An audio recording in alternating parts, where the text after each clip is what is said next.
श्रीवत्सचिह्नमिश्रेभ्यो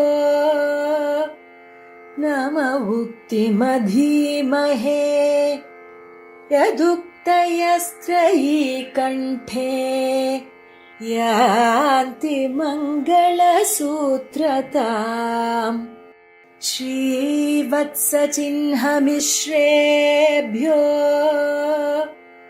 नम उक्तिमधीमहे यदुक्तयस्त्रयी कण्ठे यान्ति मङ्गलसूत्रताम् श्रीवत्सचिह्नमिश्रेभ्यो नम उक्तिमधीमहे यदुक्तयस्त्रयी कण्ठे யாந்தி மங்கள சூத்ரதாம்.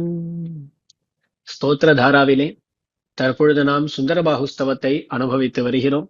அதுல 15 ஸ்லோகங்களை நீங்கள் அனுபவித்திருப்பீர்கள். 16ஆம் ஸ்லோகத்திலிருந்து 20ஆம் ஸ்லோகம் வரையிலும் அடியனுக்கு கொடுக்கப்பட்டிருக்கக்கூடிய பகுதி. இதுல பல வேதாந்த விஷயங்களை எல்லாம் எடுத்து அருளி செய்கிறார் கூறத்தாழ்வான். ஆச்சரியமான பல வாக்கியங்கள், அவற்றில் இருக்கக்கூடிய அர்த்தங்களை எல்லாம் காட்டுகிறார். ஆக மொத்தத்துல வேதாந்தங்களிலே சொல்லப்பட்ட அந்த பரம்பிரம்மம் இருக்கிறதே, அதுதான் திருமாலிருஞ்சோலை அழகர் என்பதனை நிரூபிக்கிறார். இந்த பிரகரணத்துல 16ஆம் ஸ்லோகத்திலிருந்து தொடங்கலாம். சத்பிரம்மாத்மபதை ஸ்திரயீ சிரசியோ நாராயணோக்தியா ததா வியாக்கியாதோ கதி சாம்யலப்த விஷயானன்யத்வ போதோஜ்வலைஹி நிஸ்துல்யாதிகமத்விதீயமமிருதம் தம் புண்டரீகேக்ஷணம் புராரூಢஸ்ரீயமாஸ்ரயே வனகிரேஹே குஞ்சோதிதம் சுந்தரம். இது 16ஆம் ஸ்லோகம். இதுல தெரிவிக்கிறார், திரயீ சிரசி. திரயீ என்பது வேதத்துக்கான பெயர். வேதத்துக்கு நிறைய பெயர்கள் உண்டு. வேதம், ஆம்நாயம், திரயீ என்றெல்லாம் உண்டு. ஒரு பெயர் திரயீ என்பது. திரயினுடைய சிரசு அப்படின்னு சொன்னா வேதாந்தம்னு அர்த்தம். வேதாந்தங்கள், உபனிஷத்துக்கள்.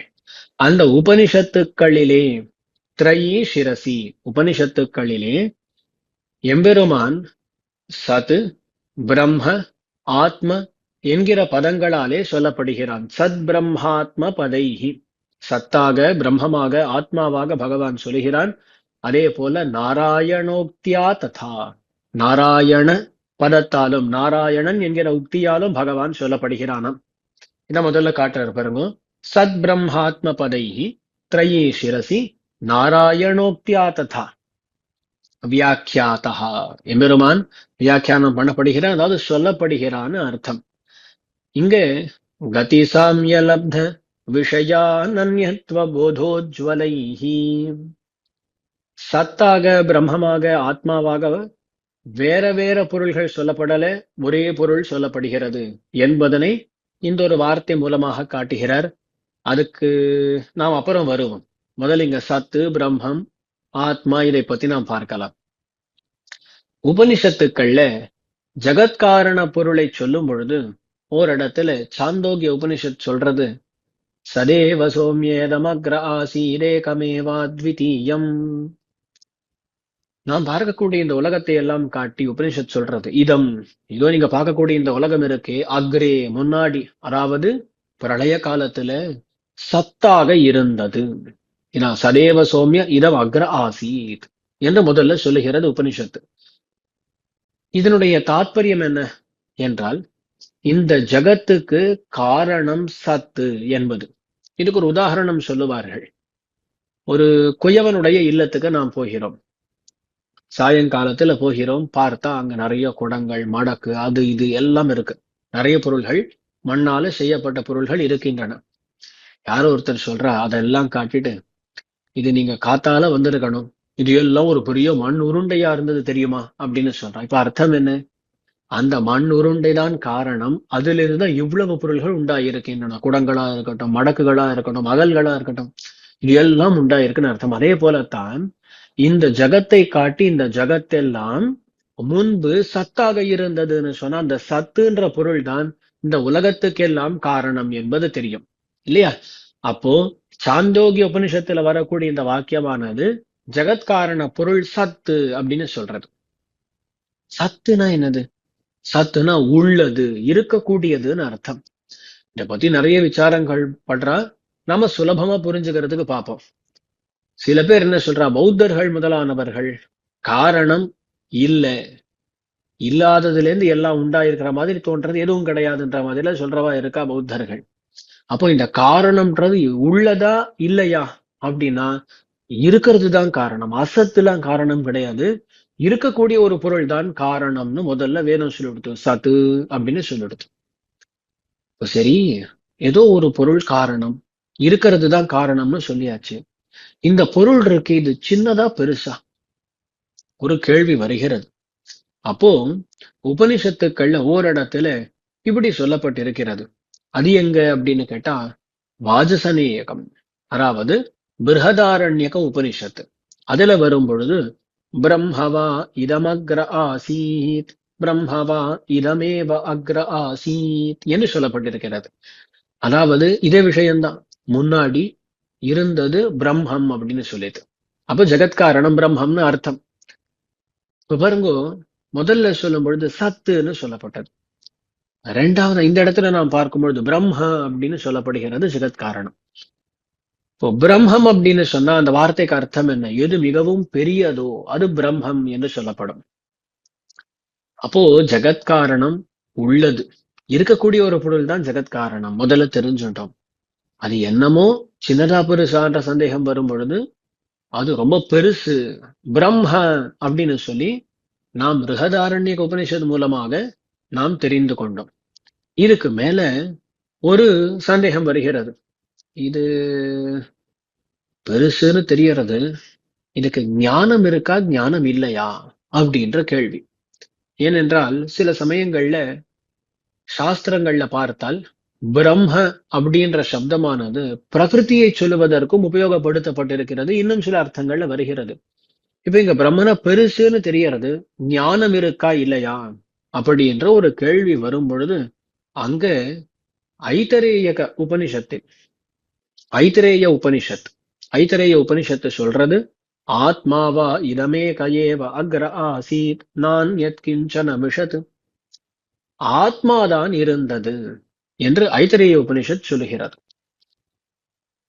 இதனுடைய தாத்பரியம் என்ன அப்படின்னா, ஆத்மான்னு சொன்னாலே சேத்தனன்னு அர்த்தம், அறிவுடைய பொருள்தான் காரணம் அப்படின்னு தெரியும். ஒருங்க வரிசையா சத்துன்றதுனால இருக்கக்கூடிய ஒரு பொருள் காரணம் தெரிஞ்சுது. அதுபோல பிரம்மன்னு சொன்னதுனால இருக்கக்கூடிய பொருள் பெரிய பொருள் அப்படின்னு தெரிஞ்சது. இந்த பெரிய பொருள் இருக்கு, அதுக்கு ஞானம் உண்டுன்றது ஆத்ம சப்தத்தால தெரிஞ்சது. அப்போ சத்து பிரம்ம ஆத்மா அப்படின்னு தெரிஞ்சிடுது. ஆனா இப்ப ஆத்மா ஞானம் உள்ள பொருள்னு சொன்னாலும் அந்த பொருள் இன்னது என்று தெரியல. அது எந்த தேவதையா வேணா இருக்கலாம், எப்படிப்பட்டதாக வேணாலும் இருக்கலாம். இப்போ இன்னார் அப்படின்ற ஒரு தெளிவு நமக்கு பிறக்கல. அப்போதான் நாராயணோக்தியா ஏகோ ஹவை நாராயண ஆசீத் ந பிரம்மா நேஷானஹா நேமேத்யாவா பிருத்திவி. இந்த மாதிரி சில உபனிஷத் வாக்கியங்கள், அதோ அன்று பிரளய காலத்துல ஏகோஹவை நாராயணாசீத், ஒரே ஒரு நாராயணன் மட்டுமே இருந்தான், பிரம்மா இல்ல, ஈசானன் இல்ல, யாரும் இல்ல என்று உபனிஷத் சொல்லுகிறது. இப்ப பாருங்களேன், சத்துன்னு சொல்லப்பட்டது, அதுவேதான் பிரம்மம்னு சொல்லப்பட்டது, அதுவேதான் ஆத்மான்னு சொல்லப்பட்டது. அந்த ஆத்மா வேற யாரோ கிடையாது, நாராயணன் தான் சொல்லப்பட்டிருக்கிறது. அப்போ உபனிஷத்துக்கள்ல ஆங்காங்க ஜெகத்காரண பொருளை சொல்லக்கூடிய வாக்கியங்கள் எல்லாம் கடைசியில எங்க போய் பரியவசிக்கின்றன, முடிகின்றன என்றால் நாராயணனிடத்திலே முடிகின்றன. இதை நாம் இந்த இடத்துல குறிக்கொள்ள வேண்டும். இப்போ ஒவ்வொரு இடத்துல ஒவ்வொன்றா சொல்லப்பட்டிருக்கு, சத்துன்னு இருக்கு, பிரம்மம் இருக்கு, ஆத்மான் இருக்கு, இது எல்லாம் ஒரு பொருளைத்தான் சொல்லுகிறது. எப்படி கொள்றது என்றால் அங்கதான் சொன்னார், கதி சாமிய லப்த விஷயா நன்யத்வ போதோஜ்வலைஹி சத் பிரம்மாத்ம பதைஹி. இந்த பதங்கள் எல்லாம் ஒரே விஷயத்தை சொல்லுகின்றனன்னு நாம் கொள்ள வேண்டும். இதுக்கு எங்க போகணும் அப்படின்னு சொன்னா பிரம்மசூத்திரங்களுக்கு போக வேண்டும். பிரம்மசூத்திரங்கள் ஈக்ஷத்ய அதிகரணம்னு ஒரு அதிகரணம் உண்டு. ஸ்ரீபாஷ்யத்துல விளக்குகிறார் ஈக்ஷத்ய அதிகரணத்தை. அங்க வரும் பொழுது கதிசாமான்யாத் அப்படின்னு ஒரு பிரம்மசூத்திரம் இருக்கு. அந்த கதிசாமான்யாத் அப்படின்ற சூத்திரத்துல அர்த்தம் என்ன அப்படின்னா, உபனிஷத்துக்கள்ல ஆங்காங்கு எவ்வளவோ வாக்கியங்கள் இருக்கலாம், அவைகள் எல்லாமே ஜெகத்காரண பொருளை சொல்ல இழியும் பொழுது, ஒரே விஷயத்தை சொல்ல வரும் பொழுது அவைகளுடைய போக்கு சமானமாதான் இருக்கும். ஏன்னா எல்லா உபனிஷத்துக்களும் ஒரே கருத்துடையவைகள் தான், வேற வேறு கருத்துடையவைகள் கிடையாது. ஆகையாலே இங்க நாம் பார்க்கும் பொழுது கதி சாமான்யாத் அப்படின்னா எல்லா உபனிஷத்துக்களுடைய போக்கும் ஒருபடிப்பட்டு இருக்க வேண்டும், ஒத்திருக்க வேண்டும் அப்படின்னு சொல்லப்பட்டிருக்கு. ஆக மொத்தத்துல உபனிஷத்துக்கள் எல்லாம் ஒரே பொருளைத்தான் சொல்லுமே தவிர ஒரு உபனிஷத் ஒரு பொருளை, மற்றொரு உபனிஷத் மற்றொரு பொருளைன்னு சொல்ல முடியாது. இது பிரம்மசூத்திரங்கள் கூறுகின்றன கதி சாமான்யாத் அப்படின்ற அந்த சூத்திரத்துல. அப்போ இந்த கதி சாமான்யாத் அப்படின்ற இடத்துல சொல்லப்பட்ட வார்த்தைகளை எடுத்துக்கொண்டு கதி சாமிய லப்த விஷயானன்யத்துவ போதோஜ்வலைஹி, கதி சாமான்யாத் அப்படின்னு அங்க யாதொன்னு சொல்லப்பட்டிருக்கிறதோ அந்த வார்த்தையை அப்படி இங்கேயும் பயன்படுத்துறாரு பாருங்களேன். அங்க சாமான்யம்னு இங்க சாமியம்னு இருக்கு. கதி சாமிய லப்த, அந்த கதி சாமியத்தினால லப்த ஏற்பட்டதான விஷயானன்யத்துவம், சத்தா இருக்கட்டும், பிரம்மாவா இருக்கட்டும், ஆத்மாவா இருக்கட்டும், இந்த பதங்கள் எல்லாம் ஒரே விஷயத்தை தான் சொல்லுகின்றன. விஷய அனன்யத்துவம் அப்படின்னு சொன்னா ஒரே விஷயத்தை சொல்லுகின்றன அப்படின்னு அர்த்தம். அது எப்படி தெரிகிறது அப்படின்னு கேட்டா கதி சாமான்யாத் அந்த சூத்திரத்தினாலதான் தெரிகிறது. அப்போ பல இடங்கள்ல இருக்கக்கூடிய ஜெகத்காரண வாக்கியங்களினுடைய கதி போக்கு அது ஒருபடிப்பட்டு இருக்கும். அதாவது எல்லா வாக்கியங்களும் ஒரே அர்த்தத்தை தான் சொல்லும் என்பது இந்த கதி சாமான்யாத் என்ற சூத்திரத்திலிருந்து தெரிகிறது. அந்த கதி சாமியத்தினால லப்த பெறப்பட்டிருக்கிறது என்னதுன்னு கேட்டா விஷயானன்யத்துவம். இந்த பதங்கள்ல சொல்லப்படக்கூடிய விஷயம் எல்லாம் அனன்யம், வேற வேற கிடையாது, ஒண்ணுதான் அப்படின்றது கிடைச்சிருக்கு. அப்படிப்பட்ட அந்த ஞானத்தினால விளங்கக்கூடியவைகளான இந்த பதங்கள், இந்த விசேஷணத்தினால கதிசாமிய லப்த விஷயானன்யத்துவ போதோஜ்வலைஹி என்ற அடைமொழினால் என்ன தெரிகிறதுனா சத்தா இருக்கட்டும், பிரம்மவா இருக்கட்டும், ஆத்மாவா இருக்கட்டும், இந்த பதங்கள் எல்லாம் ஒரே விஷயத்தை தான் சொல்லுகின்றன என்றது இந்த கதிசாமிய நியாயத்தினால கிடைக்கிறது. சரி, இப்ப என்னாச்சு? இவைகள் எல்லாம் ஒரே பொருளைத்தான் சொல்லுகின்றன. வேற வேற வார்த்தைகள் இருக்குன்னா ஒரே பொருளுக்கு இந்த தன்மைகள் எல்லாம் இருக்கு. சத்வம் இருத்தல் இருக்கணும், பிரம்மத்துவம் புருஷா இருக்கு இருக்கலாமே, அதுக்கு மேல ஆத்மா சேதனத்துவம் ஞானம் உடையது இருக்கலாமே, அது நாராயணனா இருக்கலாமே, ஏன் இருக்க முடியாது? அப்ப இந்த நான்குக்கும் விரோதம் இருக்குமே, ஆனால் எப்படி நான்காக சொல்லப்பட்டிருக்குன்ற கேள்வி வரும். ஆனா இங்க விரோதமே கிடையாது. உள்ளது பெரிதாய் உள்ளது, பெரிதாய் ஞானமுள்ளதாய் உள்ளது, நாராயணனாக உள்ளது சொல்லலாமே, விரோதமே கிடையாது. எல்லாம் ஒரே பொருளைத்தான் சொல்லுகின்றன. என்ன ஒண்ணு சாமான்யமா சொல்லுகிறது, மத்தொன்னு விசேஷித்து காட்டுகிறது. உள்ளது அப்படின்றது ரொம்ப பொதுவான வார்த்தை.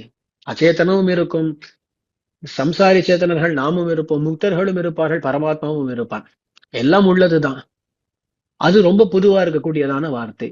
அதுல பிரம்மன்னு போட்டு அதை கொஞ்சம் விசேஷிச்சிருக்கும், பெருசாய் உள்ளது அப்படின்றது. அந்த பெருசா பிரகிருதியும் இருக்கு, வேற ஏதாவதும் இருக்கலாம்ன்ற மாதிரி சொல்லலாம். சேத்தனனே ஞானத்தினால பெருசாக அதெல்லாம் சொல்லலாம். பெருசாய் உள்ளதுன்னா திருப்பி கேள்வி, அந்த சிறுசாய் உள்ளதுல பெருசாய் உள்ளது வேறுபட்டு இருக்கு. ஆனா அந்த பெருசாய் உள்ளது ஞானம் உடையதா ஞானம் இல்லையாங்கிட்ட ஆத்மா ஒண்ணுமே கொஞ்சம் விசேஷித்து காட்டப்பட்டு இருக்கு.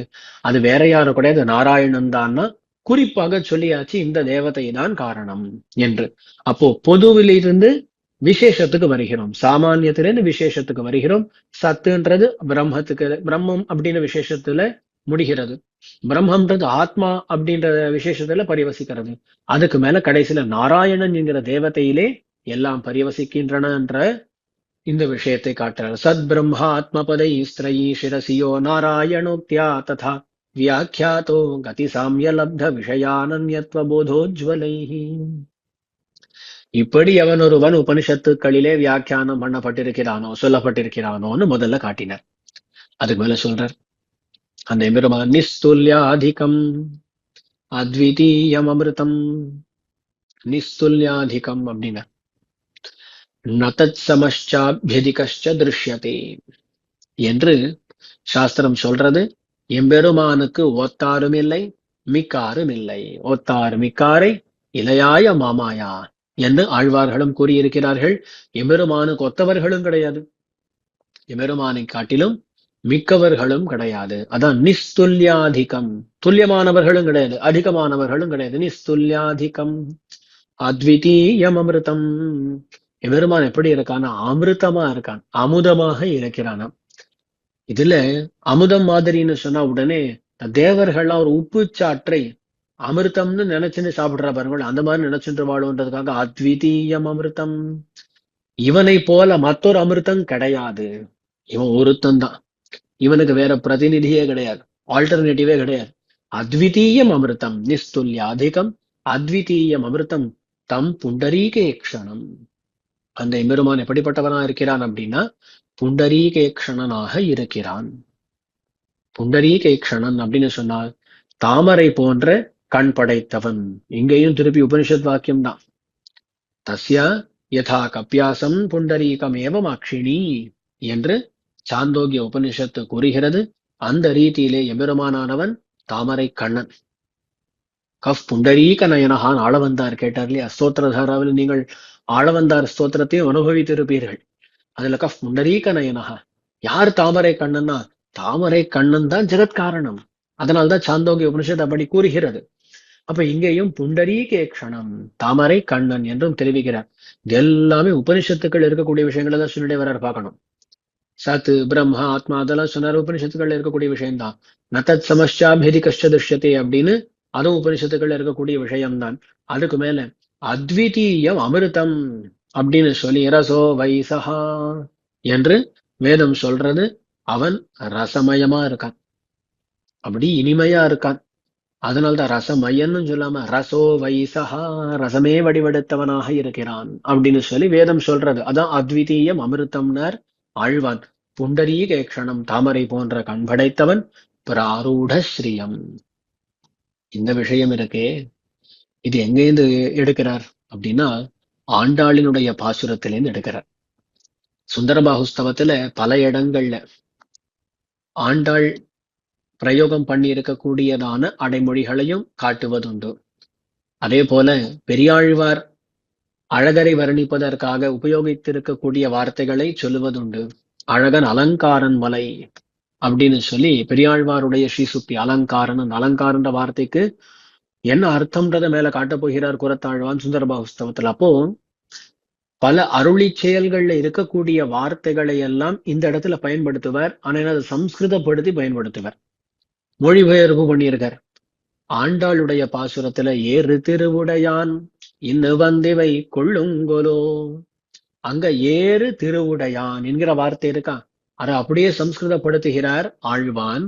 சொல்றார் பிராரூட ஸ்ரீஹி. எபெருமான் எப்படிப்பட்டவன்னா பிராரூட ஸ்ரீஹி. ஆரோகணம்னா ஏறுதல்னு அர்த்தம் இல்லையா. யார் ஏறி இருக்கானா திரு பிராட்டி ஏறி இருக்கா. அப்போ ஏறு திருவுடையான் அதை சம்ஸ்கிருதப்படுத்தினா பிராரூட ஸ்ரீ அப்படின்ற வார்த்தை வரும். இங்க பிராரூட ஸ்ரீயம் அப்படின்னு இரண்டாம் வேற்றுமையில அதையே பயன்படுத்துகிறார். இதுக்கு அர்த்தம் என்ன அப்படின்னா பிராட்டியே ரொம்ப உகப்போடு எம்பெருமானுடைய திருமார்புல ஏறி அமர்ந்திருக்கிறாளாம். பிராட்டி அந்த அளவுக்கு அவனிடத்தில் ஆசை கொண்டிருக்கிறாள் என்பதனை காட்டக்கூடியதான வார்த்தை ஏறு திருவுடையான் அப்படின்ற வார்த்தை. அந்த சம்ஸ்கிருதத்துல சொன்னா பிராரூடஸ்ரீயம். பிராரூடஸ்ரீயம் ஆஸ்ரயே வனகிரேகே குஞ்சோதிதம் சுந்தரம். வனகிரி, அங்க இருக்கக்கூடியதான வனகிரி அப்படின்றது அந்த மலை, திருமாலிருஞ்சோலை மலைன்னு சொல்றோம். அதுக்கு பல பெயர்கள் உண்டு. அதுல வனகிரி என்பது ஒரு பெயர். அதுல வனகிரேகே குஞ்சோதிதம், அந்த மலையினுடைய குஞ்ச அப்படின்ற வார்த்தையானது லதாகிருகம், அதாவது கொடிகளால் செய்யப்பட்டதான ஒரு விதமான இல்லத்தை குஞ்சம் அப்படின்ற வார்த்தையால சொல்லுவார்கள். குஞ்சோதிதம், அதுல எம்பெருமான் வசிக்கிறான், அதுல எம்பெருமான் சேவை சாதிக்கிறானாம். வனகிரேகே குஞ்சோதிதம் சுந்தரம், சுந்தரர் அழகர், அந்த அழகரை ஆசிரயிக்கிறேன் என்று ஸ்லோகத்தை முடிவு உறுத்துகிறார் குரத்தாழ்வான். இப்போ இதுல என்ன பார்த்தோம் பாருங்களேன். சரியா ஸ்லோகத்தினுடைய அர்த்தத்தை புரிஞ்சுக்கணும்னா உபனிஷத்துக்களிலே எவனொருவன் சத் பிரம்ம ஆத்ம என்கிற சப்தங்களாலும் நாராயண என்கிற உக்தியாலும் வியாக்கியாத்தகா சொல்லப்பட்டானோ, அந்த சத்பிரம்மாத்ம பதங்களுக்கு விசேஷனம் தான் கதி சாமிய லப்த விஷயானன்யத்வ போதோஜ்வலைகி. அவைகள் எல்லாம் ஒரே விஷயத்தை காட்டுகின்றனன்னு அந்த அடைமொழி மூலமாக காட்டினர். அப்போ எவனொருவன் இந்த பதங்களாலே சொல்லப்படுகிறானோ அப்படிப்பட்ட அப்படிப்பட்டவனை, அவன் எப்படி இருக்கான்? நிஸ்துல்யாதிகம், ஒத்தாறு மிக்கார் இல்லாதவனா இருக்கான். அத்விதீயம் அமிர்தம், இவனை போல வேறொரு அமிர்தம் கிடையாதென்பது போன்ற அமிர்தம். அப்படிப்பட்ட அமுதம், துல்லியம் இல்லாததான மற்றொரு உபமானம், இவனை போல ஒரு இவனுக்கு ஒப்பாக வேறொரு அமிர்தம் கிடையாது. அப்படிப்பட்ட அமிர்தமா இருக்கக்கூடியவன். புண்டரீகேக்ஷணம், தாமரை போன்ற கண் படைத்தவன். பிராரூட ஸ்ரீயம், ஏறு திருவுடையான். வனகிரேகே குஞ்சோதிதம், அந்த திருமாலிரஞ்சோலை மலையினுடைய ரதாகிரகத்திலே இருக்கக்கூடியவன். அப்படிப்பட்ட சுந்தரனை ஆசிரியே வணங்குகிறேன், ஆசிரியிக்கிறேன். ஆசிரியிக்கிறேன் அப்படின்றது இந்த 16ஆம் ஸ்லோகம். ஆக நிறைய உபனிஷத் வாக்கியங்களை எடுத்து அந்த உபனிஷத் வாக்கிய பிரதிபாத்தியன் வேற யாரோ கிடையாது, சுந்தரபாகு எம்பெருமான் தான் என்பதனை காட்டினார். அடுத்து 17ஆம் ஸ்லோகத்துக்கு போகலாம். இதுலேயும் அதேதான், நிறைய உபனிஷத் வாக்கியங்களை எல்லாம் எடுப்பர், பார்ப்போம். பதிம் விஸ்வஸ்யாத்மேஸ்வரமிதி பரம் பிரம்ம புருஷः பரம் ஜோதிஸ்தத்வம் பரமிதி ச நாராயண இதி ஸ்ருதிர் பிரம்மேஷாதீன் ததுதித விபூதிம் ஸ்து கிருணதி யமாஹாரூட ஸ்ரீ சவனகிரிதாமா விஜயதே. இதிலேயும் ஸ்ருதி கிருணதி என்று தெரிவிக்கிறார். ஸ்ருதி சொல்லக்கூடியதாய் உள்ளது. யார என்னன்னு சொல்றது பார்க்கலாம். எம்பெருமானை சொல்லுகிறது. எம்பெருமானை என்னன்னு சொல்லுகிறது? பதிம் விஸ்வஸ்யா ஆத்மேஸ்வரமிதி. முதல்ல பதிம் விஸ்வஸ்ய ஆத்மேஸ்வரமிதி. எம்பெருமான வேதம் என்ன சொல்றது? பதிம் விஸ்வஸ்யாத்மேஸ்வரம். விஸ்வஸ்ய பதி ஆத்மேஸ்வரஹ. எம்பெருமான் உலகத்துக்கெல்லாம் பதியாக சுவாமியாக இருக்கிறான் வேதம் சொல்றது. உலகத்துக்கெல்லாம் பதி, விஸ்வபதி. சரி, இவன் எல்லாருக்கும் பதி, இவனுக்கு யாரு சுவாமி பத்தின்னு கேட்டா ஆத்மேஸ்வரம், தனக்குத்தானே சுவாமி அப்படின்னா அர்த்தம் என்ன? தனக்கு மற்றொரு சுவாமி கிடையாதுன்னு அர்த்தம். ஆனா உலகத்துக்கெல்லாம் இவன் சுவாமி, இவனுக்கு வேற சுவாமி கிடையாது. பதிம் விஸ்வஸ்ய ஆத்மேஸ்வரம். வேதம் முதல்ல இது சொல்லியிருக்கு, பதிம் விஸ்வஸ்ய ஆத்மேஸ்வரமிதி. அதுக்கு மேல அந்த எம்பெருமான வேற என்னவா சொல்லியிருக்கு? பரம்பிரம்மா, அவன் பரம்பிரம்மம், பரபிரம்மம் அவன்தான் என்று சொல்லியிருக்கிறது. எங்க பார்க்கலாம்? நாராயண பரம் பிரம்ம தத்துவம் நாராயண பரஹ, நாராயண பரோ ஜோதிராத்மா நாராயண பரஹ. வேதம் சொல்றது அந்த உபனிஷத்து என்ன சொல்றது? பரம்பிரம்ம, நாராயணன் தான் பரம்பிரம்ம என்று ஸ்ருதியானது வேதமானது கூறியிருக்கிறது. பரம்பிரம்ம பார்த்துட்டோமா? புருஷா, புருஷ சூக்தத்துல எம்பெருமான் புருஷனாக சொல்லப்படுகிறான். அது பல இடங்கள்ல பார்க்கலாம். இப்போ சஹஸ்ரசீர்ஷா புருஷா அப்படின்னு ஆரம்பிச்சு புருஷ சப்தத்தால பகவானை வேதம் சொல்றது. பகவானிதி சப்தோயம் ததா புருஷ இத்யபி நிருபாதீச்ச வர்த்தேதே வாசுதேவே சனாதனேன்னு ஒரு பிரமாண வாக்கியத்தை நம் ஆச்சாரியர்கள் பல இடங்கள்ல உதாகரிப்பார்கள். பகவான் அப்படின்ற வார்த்தையோ புருஷன் அப்படின்ற வார்த்தையோ இது ரெண்டுமே நாராயணனை வாசுதேவனைத்தான் குறிக்கும் என்று காட்டுவார்கள். அப்போ புருஷ சூக்தத்துல புருஷனாக எம்பெருமான் சொல்லப்பட்டிருக்கிறான். பதிம் விஸ்வஸ்யாத்மேஸ்வரம்னு பார்த்தோம், பரம்பிரம்மன்னு பார்த்தோம், புருஷா அப்படின்னு பார்த்தோம். அதுக்கு மேல பரஞ்சோதிஹி, பரஞ்சோதிஹி அப்படின்னு எம்பெருமான் பரஞ்சோதியாக சொல்லப்படுகிறான். நாராயண பரோ ஜோதிஹி அந்த இடத்துல வச்சுக்கலாம். அது மட்டும் இல்லாமல் பரஞ்சோதி உபசம்பத்திய ஸ்வேன ரூபேண அபினிஷ்பத்தியதே, இது உபனிஷத் சொல்றது. அங்க என்ன சொல்றது? எம்பெருமானை பரஞ்சோதிஹி அப்படின்னு சொல்லுகிறது. ஒரு தேஜஸே எம்பெருமான், உயர்ந்த தேஜஸ், சிறந்த தேஜஸாகவே எம்பெருமானை சொல்லுகிற அந்த இடத்துல பரம் தேஜா பரம் ஜோதிஹி அப்படின்னு சொல்லியிருக்கு. ஆமாம், பரம் ஜோதிஹி. அதுக்கு மேல தத்துவம் பரமிதி, அதுக்கு மேல பர தத்துவமாக சொல்லுகிறது. என்னங்க பார்க்கலாம்? தத்துவம் நாராயண பரஹா உபனிஷத்துல பாக்குறோம் இல்லையா? அப்போ நாராயணனை பர தத்துவமாக சொல்லி இருக்கிறது. அப்போ தத்துவம் பரமிதி ச நாராயண இதி, நாராயணன் என்றும்.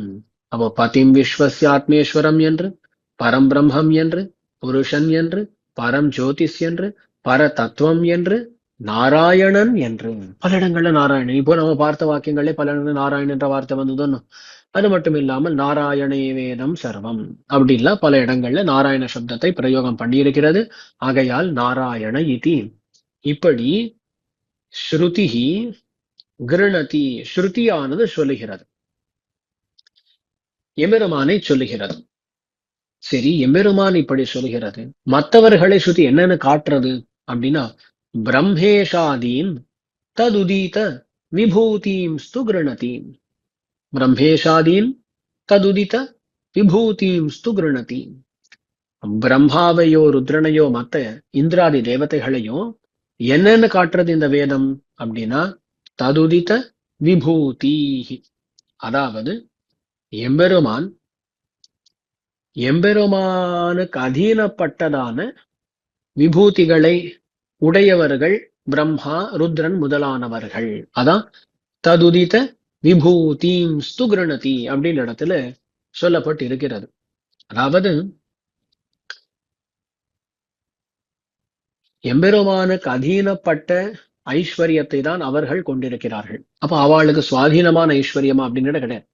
எம்பெருமானுடைய சம்பந்தத்தினால அவர்களும் பெருமை கொண்டவர்களாக இருக்கிறார்கள். இப்ப பாருங்களேன், விபூதி அப்படின்ற வார்த்தை இருக்கு. விபூதினா என்னது? விபூதின்ற வார்த்தைக்கு ஐஸ்வர்யம்னு அர்த்தம், சொத்துன்னு அர்த்தம்.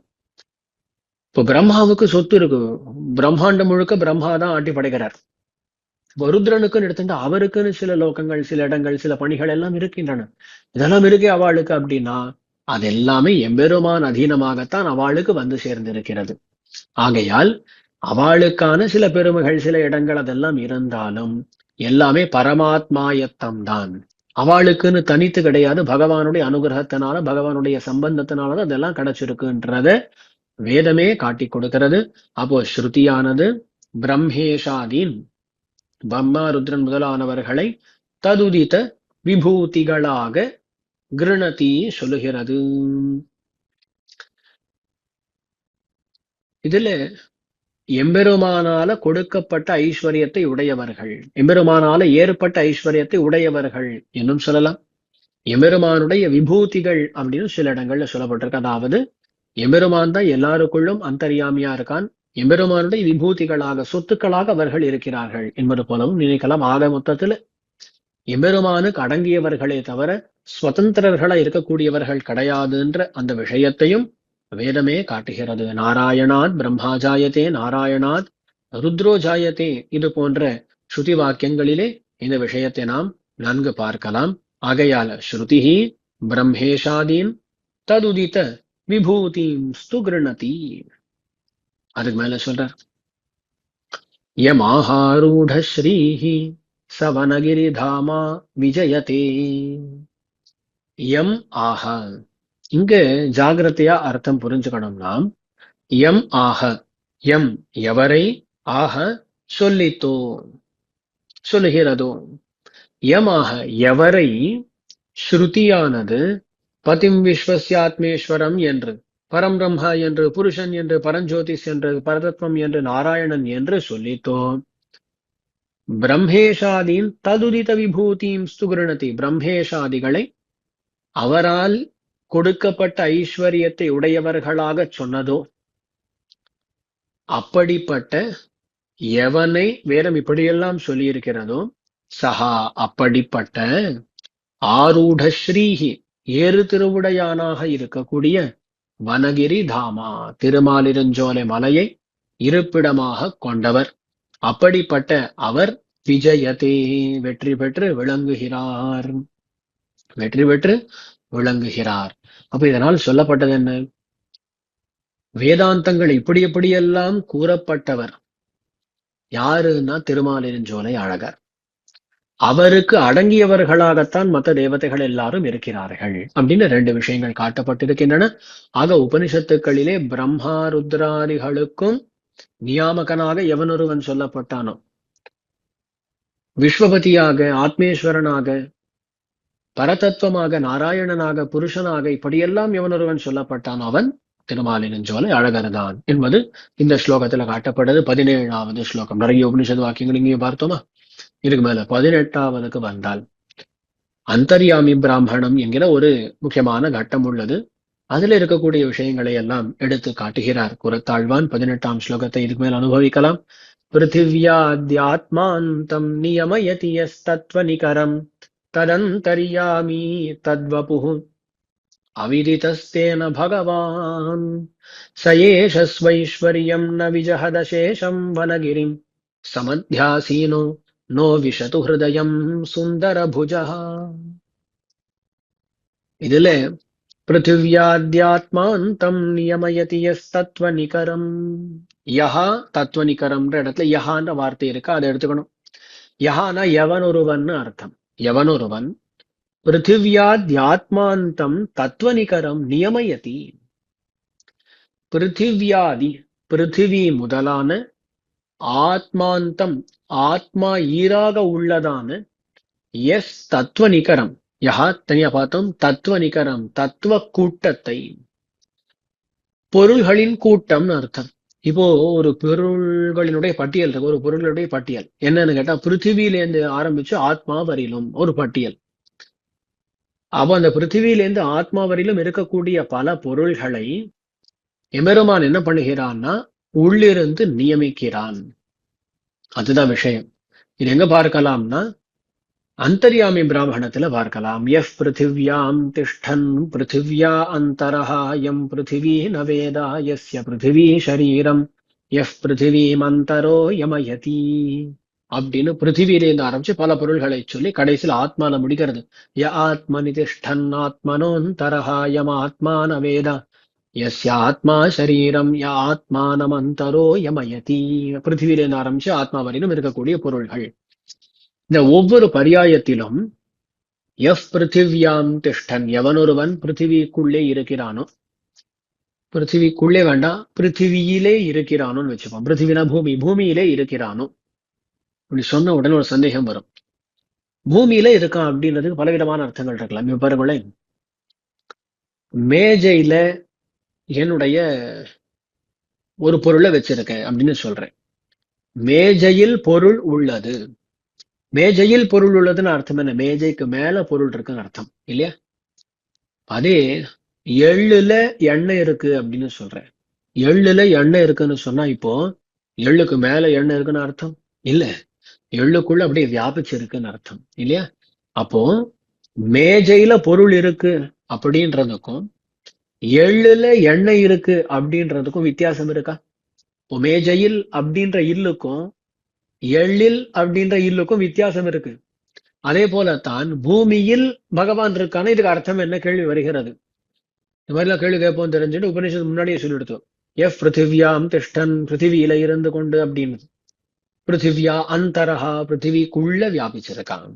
பிருத்திவ்யா அந்தரஹா உள்ள இருக்கான் அப்படின்னு சொல்லிடுத்தோம். அதனால பிருத்திவியில் அப்படின்னு சொன்னா மேஜையில் பொருள் மாதிரி கிடையாது, எள்ளுக்குள்ள எண்ணெய், எள்ளில் எண்ணெய் போல அர்த்தம். அதுவே சொல்லிடுத்தோம். பிருத்திவ்யா அந்தரஹா எம் பிருத்திவி நவேத, உள்ளே இருக்கேன்.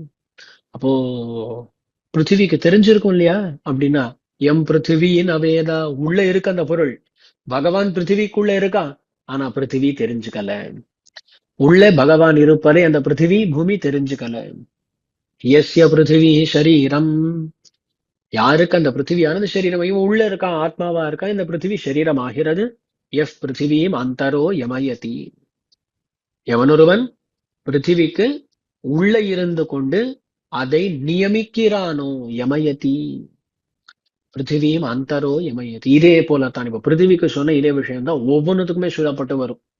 கடைசியில ஆத்மாவுக்கு சொல்லப்படுறது. ஏன் ஆத்மனி திஷ்டன், எவனொருவன் ஆத்மால இருக்கானோ, ஆத்மால இருக்கான்னா ஆத்மாக்குள்ள இருக்கான். ஆத்மனஹா அந்தரஹா, சரி உள்ளதான் இருக்கான்னு சொன்னா ஆத்மாவுக்கு தெரிஞ்சிருக்கணும்னா எம் ஆத்மான வேத, ஆத்மா தெரிஞ்சுக்கல. எஸ் ஆத்மா சரீரம், எவன் ஒருவனுக்கு ஆத்மா சரீரமோ, ய ஆத்மானம் அந்தரோ யமயதி, எவன் ஒருவன் ஆத்மாவுக்குள்ள இருந்து அந்த ஆத்மாவை நியமிக்கிறானோ. இதுதான் அந்தர்யாமி பிராமணம்னு சொல்லப்படுறது. இங்க வார்த்தை பார்க்கணும், அந்தர்யாமி. அந்தர்யாமின்ற வார்த்தையில ரெண்டு அம்சங்கள் இருக்கு.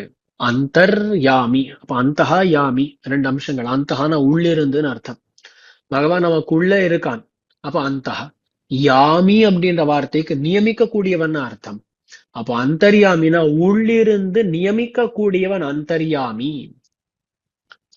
உள்ளிருந்து நியமிக்க கூடியவன் அந்தர்யாமி என்று சொல்லப்படுகிறான். அந்த உள்ள இருக்கான்றத நிறைய பேர் சொல்லிடுவோம், புரிஞ்சுருவோம். ஆனா யாமின்றதுனால உள்ளிருந்து நியமிக்கிறான் அப்படின்னு அர்த்தம் காட்டப்படுகிறது. இந்த இடத்துல நாம் குறிக்கொள்ள வேண்டும். சரி, இதுதான் பிருகதாரண்யகத்தில் இருக்கக்கூடியதான அந்தர்யாமி பிராமணம். ஆனா அந்தர்யாமி பிராமணம் இந்த பிருகதாரண்யகத்திலே இல்ல, பல இடங்கள்ல இருக்கிறது. இந்த அந்தர்யாமி பிராமணத்துல ஒரு இடத்துல இப்படி பிருத்திவியிலேருந்து ஆரம்பிச்சு ஆத்மா வரையிலும் சொல்லப்பட்டுள்ளது. அப்போ பிருத்திவியாதி ஆத்மாந்தமான தத்துவ நிகரம். தத்துவ நிகரம் பொருள் கூட்டம். அந்த கூட்டத்தை பிருத்திவியாத்யாத்மாந்தம் நியமயதி யஸ் தத்துவ நிகரம்.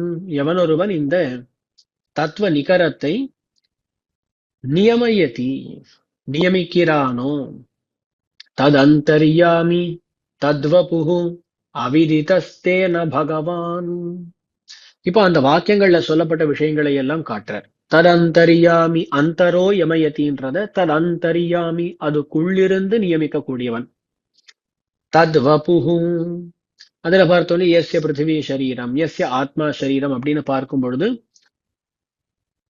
ஷரீரம், அந்த பிருத்திவி முதலான பொருள்கள் எல்லாமே பகவானுக்கு ஷரீரம் அப்படின்னு சொல்லப்பட்டது. ஆகையால் தத் வபுஹு, அந்த எம்பெருமானுக்கு வப்புவாக, வப்புஸாக, ஷரீரமாக இருக்குன்றது கிடைக்கிறது. அவிதிதஸ்தேனா, ஆனா அவற்றுக்குள்ள இருக்கான்றதுனால இந்த பொருள்களாலே இவன் அறியப்படுகிறான் கேட்டா அறியப்படவில்லை. அவிதிதா தேனா எம் பிருத்திவி நவேதா எம் ஆத்மா நவேதா அப்படின்னு சொல்லி பிருத்திவியோ ஆத்மாவோ அவனை அறியவில்லை. ஆகையால் அவிதிதா தேனா, அவற்றாலே அறியப்படாதவன் பகவான். அப்ப இந்த ஒவ்வொரு வாக்கியத்திலும் சொல்லப்பட்ட விஷயத்தை எல்லாம் காட்டிட்டார் பாருங்களேன். எஃப் பிருத்திவியாம் திஷ்டன் பிருத்திவியா அந்தரஹா எம் பிருத்திவீன வேத எஸ்ய பிருத்திவி சரீரம் யஹ பிருத்திவீம் அந்தரோ யமயதி. இந்த விஷயங்களை எல்லாம் காட்டிட்டார். பிருத்திவியாத் ஆத்மாந்தம் நியமயதி எஸ்தத்மனிகரம் தத் அந்தர்யாமி தத்வபுஹு அவிதிதஸ்தேன பகவான். இப்படிப்பட்ட பகவான், இப்படி எல்லாருக்குள்ளும் அந்தர்யாமியா இருக்கக்கூடியவனான அந்த பெருமான் என்ன பண்றான் அப்படின்னு, அந்த பகவானானவன் சயேஷா, அந்த இவன். அந்த இவன் அப்படின்னு சொன்ன அவனேதான் இவன். யாரு? இங்க சுந்தர புஜனாக அழகரா இருக்கிறது அந்த எம்பெருமான் தான்றதை காட்டுற. சயேஷா, அந்த இவன் என்ன பண்றான்? ஸ்வைஸ்வரியம் ந விஜஹதசேஷம்,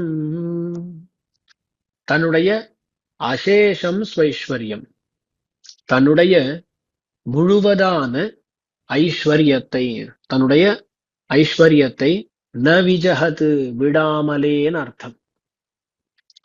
அந்தர்யாமியா இருக்கான், எல்லாத்தையும் நியமிக்க கூடியவனா இருக்கான், அதெல்லாம் சரி. இங்க வரும்பொழுது, அழகரா வரும்பொழுது அதெல்லாம் மாறிடுத்தான்னு கேட்டா ஒன்னும் மாறல. இங்க எம்பெருமான் வரும்பொழுதும் தன்னுடைய தன்மை யாதொன்னு இருக்கிறதோ, ஸ்வைஸ்வரியம் அசேஷம், தன்னுடையதான பரமேஸ்வர பிரகாரம், தான் பரமேஸ்வரன், அந்த சுபாவம் யாதொன்னு இருக்கிறதோ அது எல்லாவற்றையும் ந விஜஹத்து, விடாமலேதான் இங்க வந்திருக்கிறான். பகவத்கீதையில 4ஆம் அத்தியாயத்தில் அவதாரம் எடுக்கும் பொழுது எம்பெருமான் எப்படி பிறக்கிறான் அப்படின்றதை அருளி செய்கிறான். அஜோ பிசன் அவ்யயாத்மா பூதானாமீஸ்வரோ பிசன் பிரகிருதிம் ஸ்வாமதிஷ்டாய சம்பவாம்யாத்ம மாயையா என்று ஆச்சரியமான ஸ்லோகம். அந்த இடத்துல எம்பெருமான் சொல்றான், நான் பிறக்கும் பொழுது எல்லாத்தையும் விட்டுட்டு பிறக்கிறேன்னு நினைக்காத. அஜோபிசன் அவ்யயாத்மா பூதானாம் ஈஸ்வரோபி சன், நான் பரமபதத்துல இருந்தா எப்படி இருப்பேன் அதே தான் அவதார தசையிலும். அப்ப சர்வம் பாரமேஸ்வரம் பிரகாரம் அஜகதேவா எம்பெருமான் சொல்றான். என்னுடைய பரமேஸ்வரனுக்கான தன்மைகள் யாதொன்று இருக்கிறதோ, எவைகள் இருக்கின்றனவோ அந்த தன்மைகளை எல்லாம் விடாமலே தான் பிறக்கிறேன். அஜகதேவா. அப்ப இது எம்பெருமானாருடைய ஸ்ரீசுக்தி கீதா பாஷ்யத்துல அஜத்வ அவ்யயத்வ சர்வேஸ்வரத்வாதி சர்வம் பாரமேஸ்வரம் பிரகாரம் அஜகதேவா, இது ஒன்னையும் விடாமல்னு அர்த்தம். அந்த அஜகதேவா அந்த வார்த்தை இங்கேயும் குரத்தாழ்வான் பயன்படுத்துறார் பாருங்க. அப்போ அஜஹத் அப்படின்றதை ந விஜஹத் அப்படின்னு சொல்றார். தாத்து அதேதான், தாத்பரியம் அதேதான். அப்போ தன்னுடைய ஐஸ்வர்யம், தன்னுடைய ஈஸ்வரனா இருக்கக்கூடிய சுவாவம் என்னெல்லாம் இருக்கும் அதுல ஒன்னையும் விடாமல் அசேஷம் ஸ்வைஸ்வர்யம் ந விஜகத்து, தன்னுடைய ஐஸ்வர்யத்துல துளி கூட விடாமல் எங்க வந்துட்டான்னா வனகிரிம் சமத்தியாசீனஹா, வனகிரியா இருக்கக்கூடிய இந்த திருமாலிருஞ்சோலை மலையை சமத்தியாசீனஹா அடைந்திருக்கிறான். இதுல எழுந்தருளி இருக்கிறான்னு அர்த்தம். வனகிரிம் சம் அத்தியாசீனஹா அப்படின்றதுனால இங்கே எழுந்தருளி இருக்கிறான் எம்பெருமான், இங்கே உரைகிறான். அப்படிப்பட்டவன் நோ விஷது ஹிருதயம் சுந்தரபுஜா, இங்க எழுந்தருளி இருப்பது யார்? சுந்தரபுஜன், சுந்தரத்தோளுடையான். அவன் நஹா ஹிருதயம் விஷயத்தோ, நம்முடைய ஹிருதயத்துக்குள்ள நுழையட்டும், நம் ஹிருதயத்துக்குள்ள நுழையட்டும்னு குரத்தாழ்வான் பிரார்த்திக்கிறார். எம்பெருமான் எல்லாத்துக்குள்ளும் அந்தர்யாமியா இருக்கக்கூடியவன், தன்னுடைய சுபாவத்தை ஒன்றையும் விடாமல் இதோ திருமாலிருஞ்சோலை மலைக்கு வந்துட்டான். அங்க வந்தா எல்லாம் முடிஞ்சுதான்னு கேட்டா கிடையாது. எம்பெருமான் அங்க வந்திருப்பது எதுக்காகன்னு கேட்டா பக்தர்களுடைய ஹிருதயத்துக்குள்ள நுழைவதற்காகத்தானே, அதுவும் நடக்கட்டும் என்று பிரார்த்திக்கிறார். பகவான் பல திவ்யதேசங்களிலே எழுந்தருளி இருக்கிறான். எம்பெருமான் திவ்யதேசங்களிலே எழுந்தருளி இருப்பது எதுக்காக அப்படின்னா வேற எதுக்காகவோ கிடையாது, பக்தர்களுடைய நெஞ்சத்தை அடைவதற்காக. அங்குத்தை வாசம் சாதனம், இங்குத்தை வாசம் சாத்தியம் அப்படின்னு சொல்லி இது போல ஸ்ரீவச்சன பூஷணத்துல காட்டப்பட்டிருக்கிறது. அர்த்தம் என்னன்னா, எம்பெருமான் பல இடங்கள்ல திவ்யதேசங்கள்ல வாசம் பண்ணுகிறான். அது என்ன கேட்டா சாதனமாம். எதுக்கு சாதனம்? அது ஒரு சாத்தியம் இருக்கு, ஒன்றை பெறுவதற்காகத்தான் எம்பெருமான் திவ்யதேச வாசம் பண்ணுகிறான். எதை பெறுவதற்காகனா ஒரு பக்தனுடைய மனசுல குடிபுகுந்துடணும். அதுக்காகத்தான் பகவான் திவ்யதேசங்கள் எல்லாம் வாசம் பண்றான். திவ்யதேசங்கள்ல வாசம் பண்ணி உற்சவங்களை எல்லாம் கொண்டாடி பல பக்தர்களை அழைத்து அவர்களை கவர்ந்து அவளுடைய மனசை அவர்கள் பறிகொடுக்க இவன் அந்த மனசுக்குள் நுழைஞ்சுடுறான். மனசுக்குள்ள நுழைஞ்சாச்சுன்னா இவனுடைய காரியம் நடந்துடுத்துன்னு அர்த்தம். ஆக எல்லா பக்தர்களுடைய மனசுக்குள்ள நுழைஞ்சுட்டா பகவான் தனக்கு எல்லாம் சித்திச்சுடுத்துன்னு நினைப்பான். அந்த சித்திக்கு சாதனம் என்னன்னு கேட்டா திவ்யதேச வாசம். அப்போ எம்பெருமானவன் திருமாலிருஞ்சோலை மலைக்கு வந்தாச்சு, இன்னும் சாத்தியம் சித்திச்சுதான் கிட்ட இல்ல, அதை சித்திக்கணும்ன்றதை இங்க பிரார்த்திச்சுக்கிறார். நோ ஹிருதயம் விஷயத்து, நோ ஹிருதயம் விஷத்து, நம்முடைய ஹிருதயத்துக்குள்ள பகவான் நுழையட்டும், எம்பெருமானே நீ நுழைய வேண்டும் அப்படின்ற மாதிரி இங்க தெரிவிக்கிறார். வார்த்தையான அப்படி கிடையாது, எம்பெருமான் ஹிருதயத்தை நுழையட்டும், ஹிருதயத்துக்குள்ள நுழையட்டும் அப்படின்றது 18ஆம் ஸ்லோகம் இத்துடன் முடிவடைகிறது. என்ன பார்த்தோம்? பிருத்திவ்யா அத்தியாத்மாந்தம் நியமயதி யஸ்தத்வநிகரம் ததந்தர்யாமி தத்வபுஹு அவிதிதஸ்தேன பகவான் சயேஷ ஸ்வைஸ்வரியம் ந விஜஹதசேஷம் வனகிரிம் சமத்யாசீனோ நோ விஷது ஹிருதயம் சுந்தரபுஜா. 19ஆம் ஸ்லோகத்துக்கு போகலாம். பிரத்யகாத்மனி கதாப்யசம்பவத் பூமபூமிமபிவக்தியம் ஸ்ருதிஹி தம் வனாத்ரி நிலயம் சுசுந்தரம் சுந்தராயத புஜம் பஜாமஹே. இதுக்கு முன்னாடி ஸ்ரீவைகுண்டஸ்தவத்துல அதிமானுஷஸ்தவத்துல எல்லாம் ஒரே விதமான ஸ்லோகங்கள் தான் வரும். ஒரே விதமான சொன்னா மெட்டு ஒண்ணுதான், வசந்த திலகான்னு சொல்லுவா, அதுலதான் முழுக்க ஸ்தோத்திரத்தை அருளி செய்திருக்கிறார். ஆனா இந்த சுந்தரபாகுஸ்தவத்துக்கு வந்தா அந்த மெட்டு மாறிண்டே இருக்கும், அவருடைய அனுபவம் மாறும், அந்த மெட்டு மாறிண்டே இருக்கும். இங்க பாருங்களேன், பிரத்யகாத்மனி கதாப்ய சம்பவத் பூம பூமிமபிவக்தியம் ஸ்ருதிஹி தம் வனாதிர்நிலயம் சுசுந்தரம் சுந்தராயத புஜம் பஜாமஹே. ஆச்சரியமான ஸ்லோகம், மெட்டும் நல்லா இருக்கு, பார்க்கலாம். பிரத்யகாத்மனி கதாப்ய சம்பவத் பூம பூமிமபிவக்தியம் ஸ்ருதிஹி. எம்பெருமான் எல்லாத்துக்கும் அந்தர்யாமியா இருக்கிறான்றத முன் ஸ்லோகத்துல காட்டினார். எல்லாத்துக்குள்ளும் அந்தர்யாமியா இருக்கான்னா இந்த பொருள்களோடு சேர்ந்ததுனால அவனுக்கு கொஞ்சம் அழுக்கு ஏறிடாதோ, ஏதாவது தோஷங்கள் தட்டாதோ அப்படின்னா ஒன்னும் தட்டாது என்பதனை இங்க காட்டுறார். பிரத்யகாத்மனி கதாப்ய சம்பவத் பூம பூமிம் அபிவக்தியம் ஸ்ருதிஹி. பிரத்யகாத்மான ஜீவாத்மான்னு அர்த்தம். ஜீவாத்மா இடத்திலே, பிரத்யகாத்மனி ஜீவாத்மாவிலே, கதாபி ஒரு பொழுதும், அசம்பவது சம்பவிக்காததான, பூம பூமா அப்படின்னு வார்த்தை சமாசத்துல வரும்பொழுது பூமன் ஆகிறது. பூமான பெருமைன்னு அர்த்தம். ஒரு ஜீவாத்மாவிடத்திலே எப்பொழுதும் சம்பவிக்க முடியாததான பெருமைக்கு பூமியாக இருப்பிடமாக எவனொருவனை வேதம் சொல்லுகிறதோ அதுதான் பிரத்யேகாத்மனி கதாப்பிய சம்பவத் பூம பூமிம் அபிவக்தியம் ஸ்ருதிஹி. ஆக வேதம் பகவான் என்னன்னு காட்டுறது என்றால் ஜீவாத்மாவுக்குன்னா இவனுடைய பெருமை ஒரு நாளும் வர முடியாது. அப்போ ஜீவாத்மா இடத்துல ஒரு நாளும் சம்பவிக்காததான பெருமைகளை கொண்டவன் எம்பெருமான், பெருமை இருப்பிடமா இருக்கக்கூடிய இவன் எம்பெருமான் என்பதனை வேதம் காட்டுகிறது. ஆக அர்த்தம் என்னன்னா, இந்த ஜீவாத்மா இந்த சம்சாரத்துல இருக்கும் பொழுது இந்த தோஷங்களால அவனுக்கு சில பிரச்சனைகள் எல்லாம் ஏற்படுகின்றன. ஆனா பகவான் இங்க இருக்கான்றதுனால ஜீவாத்மாவை போல இவனுக்கும் சில ஏதோ ஞானத்துல சங்கோச்சம் இதெல்லாம் ஏற்படுமான்னு கேட்டா ஒன்னும் ஏற்படாது. இல்லையே பிரத்யேகாத்மாவுக்கு அந்த பெருமை இல்லையேன்னு கேட்டா பிரத்யேகாத்மாவுக்கு இல்லாத பெருமைகள் எல்லாம் பகவானுக்கு உண்டு, ஜீவாத்மாவுக்கு இல்லாத பெருமைகள் எல்லாம் பகவானுக்கு உண்டு. ஜீவாத்மானால கனவுல கூட யோசிக்க முடியாதபடியான பெருமைகள் பகவானுக்கு உண்டுன்றது இங்க காட்டுறது. யாரு சொல்றார்? குரத்தாழ்வு இங்க தெரிவிக்கிறார். என்னன்னு காட்டுறாருன்னா ஸ்ருதி சொல்லுகிறதுன்னு காட்டுறார். ஸ்ருதிஹி எவனொருவன் இவ்விதமாக அபிவக்தி சொல்லுகிறதோ. இங்க மற்றொரு அர்த்தத்தையும் பெரியோர்கள் காட்டுவார்கள். இங்க எம்பெருமான் பூம பூமின்னு சொல்லப்படுகிறார். பூமானா பெருமை, அந்த பெருமைக்கு பூமி ஸ்தானம் இருப்பிடமாக பகவான் இருக்கிறான்னு சொல்லும் பொழுது இங்க பூமா அப்படின்ற சப்த பிரயோகம் ஏற்பட்டிருக்கிறதுனால பூமாதிகரண விஷயம் இங்க காட்டப்படுகிறது என்று கொள்வதற்கிடம் உண்டு. பூமாதிகரணம் அப்படின்னு ஒரு அதிகரணம், இது சாந்தோக்கிய உபனிஷத்துல இருக்கக்கூடியதான விஷயம். அதாவது சாந்தோக்கிய உபனிஷத்துல பூம வித்யை அப்படின்ற ஒரு வித்யானது கூறப்பட்டிருக்கிறது. அந்த பூம வித்யை பத்தின விசாரம் பிரம்மசூத்திரங்கள்ல செய்யப்பட்டிருக்கு. அதுதான் பூமாதிகரணம் அப்படின்னு சொல்லுவா. சாந்தோக்கிய உபனிஷத்துல இருக்கக்கூடியது பூம வித்யை. அந்த இடம் அழகா இருக்கும் ரொம்ப, அதனால கொஞ்சம் சொல்லிடுறேன் அடியேன். நாரதர் சனத்குமாரரை அடைகிறார். நாரதர் எங்க போறாருன்னா சனத்குமாரரிடத்துக்கு போகிறார்.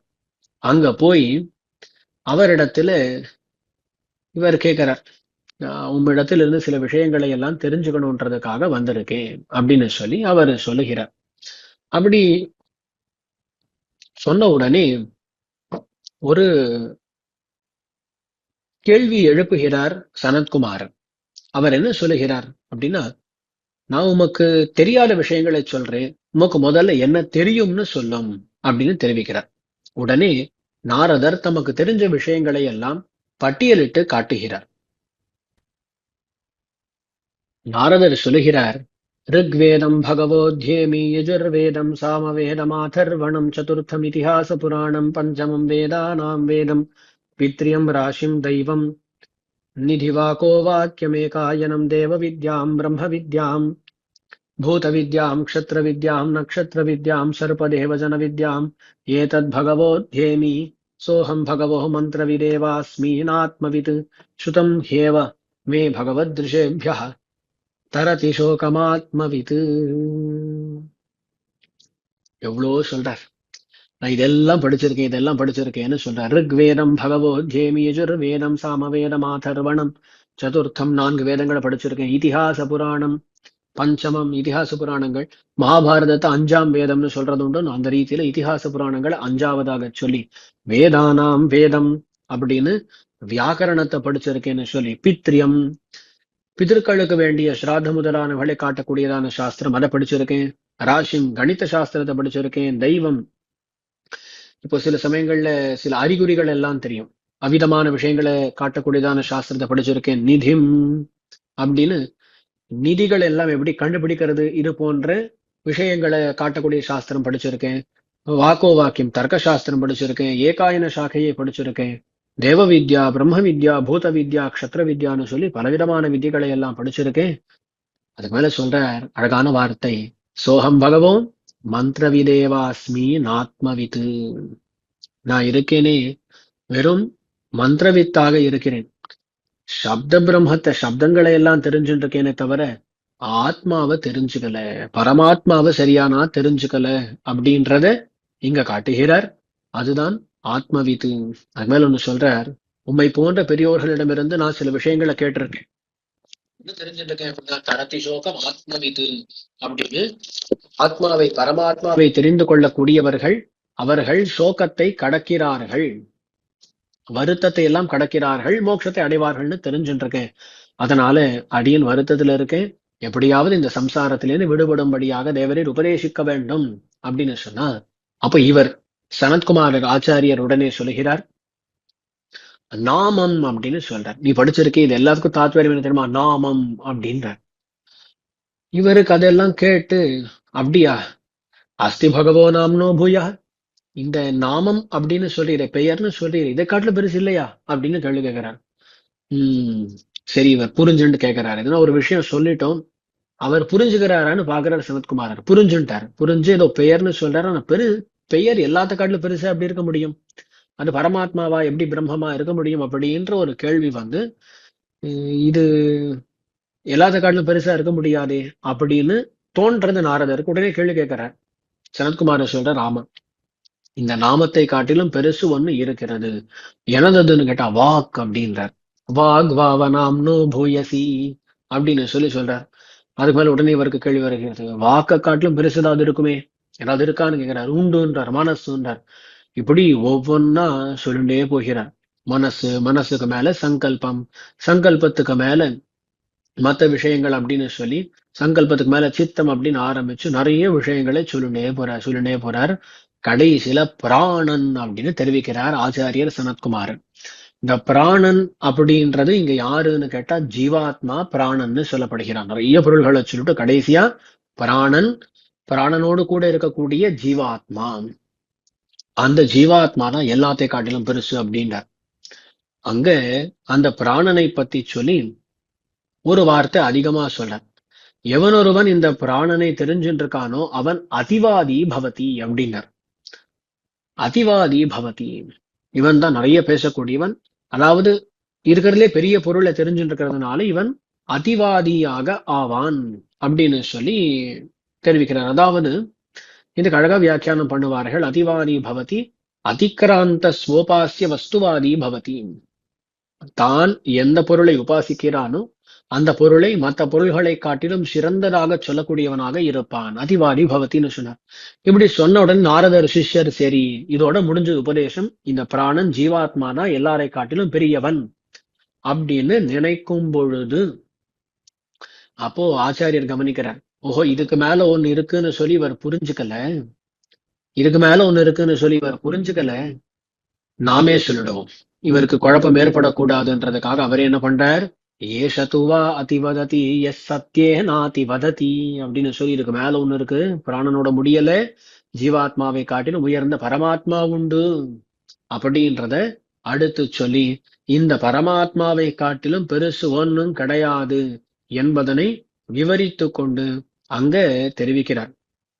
என்ன சொல்றார் அப்படின்னு சொன்னால், யத்ர நான்யத் பஷ்யதி நான்யத் ச்ருணோதி நான்யத் விஜானாதி சபூமா, யத்ரான்யத் ச்ருணோதி யத்ரான்யத் பஷ்யதி அன்யத் ச்ருணோதி அன்யத் விஜானாதி ததல்பம் யோ வை பூமா ததமிருதம் அத யதல்பம் தன்மர்த்தியம். சாந்தோகி உபனிஷத்துல வரக்கூடிய விஷயம் இதெல்லாம் பூம விதியை பார்த்துட்டு இருக்கோம் நாம. அங்க என்ன சொல்றாரு அப்படின்னா, இப்ப நான் சொல்லிக்கிறேன் இந்த பொருள் எப்படிப்பட்டதுன்னா, இது பூமா அப்படின்னு சொல்றாரு. பூமா என்கிற வார்த்தைக்கு சம்ஸ்கிருதத்துல நேரா அர்த்தம் சொல்லணும்னா பெருமைன்னு அர்த்தம்.